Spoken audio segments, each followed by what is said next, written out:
Hello, culinary enthusiasts. Today we're diving into the vibrant world of Papalo, a unique and flavorful herb that adds a distinctive touch to your culinary creations.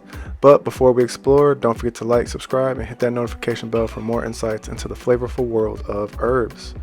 Papalo is a herbaceous plant with a rich history in Central and South American cuisine. Native to Mexico, it's widely used as a culinary herb, especially in Mexican and South American dishes. An interesting fact about papalo is its distinctive flavor, often described as a mix of arugula, cilantro, and citrus, which adds a unique and vibrant taste to salsas, salads, and various dishes. Its leaves are tender with serrated edges, and it's a popular choice as a cilantro substitute in regions where cilantro may not thrive. This herb thrives in a well-drained soil with full sunlight. It is relatively low maintenance, requiring regular watering and occasional pruning to encourage bushier growth. Maintaining consistent temperature and providing ample space for its growth are crucial for its well-being. Papalo adapts well to both garden beds and containers, bringing a burst of flavor to your herb garden.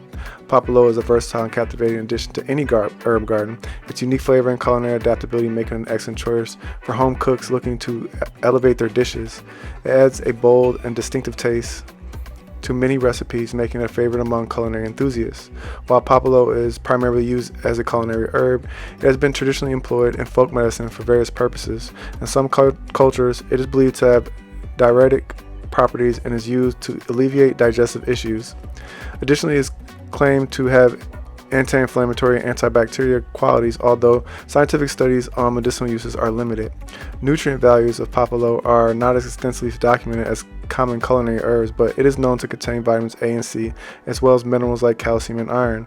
As with any plant used for medicinal purposes, it's crucial to exercise caution and consult with healthcare professionals for accurate information and guidance.